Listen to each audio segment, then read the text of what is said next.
Peggy 18.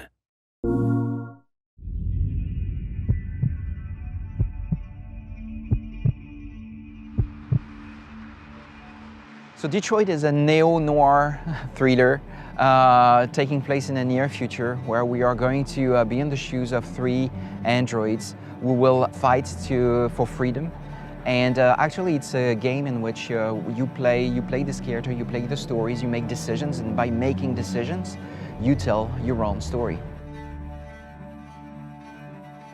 So it all started with this short that we created in 2012. It was called Kara. It was about this female android that was built in a factory in real time in front of you, and we realized that she has emotions, she has feelings, and she wants to be alive, she wants to be free.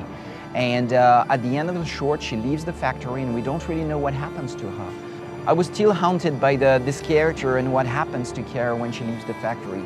So when we had to think about what we wanted to work on, I really wanted to revisit this story and give, and tell them what comes after that when she leaves the factory. If the Android industry had to settle somewhere in the world today, it would probably be in Detroit because of this great past, but also because there are a lot of empty factories, there's a lot of space. For me, the story had to be grounded in the real world, so I absolutely wanted a real city. And honestly, I didn't have a list of cities. It was really Detroit, and that was it.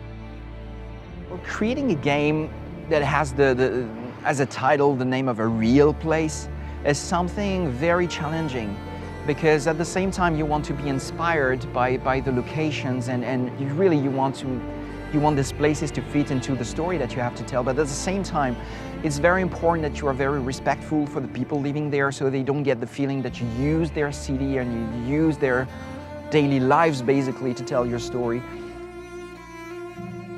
We really thought of Detroit as the fourth playable character somehow, and from its history, it's a character that started as a very powerful place and very wealthy place, and it went through very hard times, and now it's coming back trying to be born again.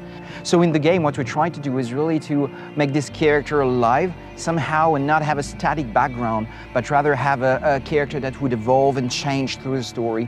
So at the beginning, you can see a sunny version of Detroit somehow, and then it becomes rainy, and then it's really pouring rain and becomes darker and darker before snow arrives, and snow covers everything near the end.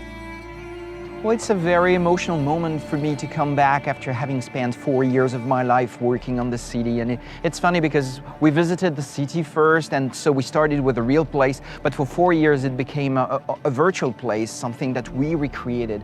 And coming back after 4 years and seeing the real place again is really an interesting experience, very, very moving experience for me. For the players.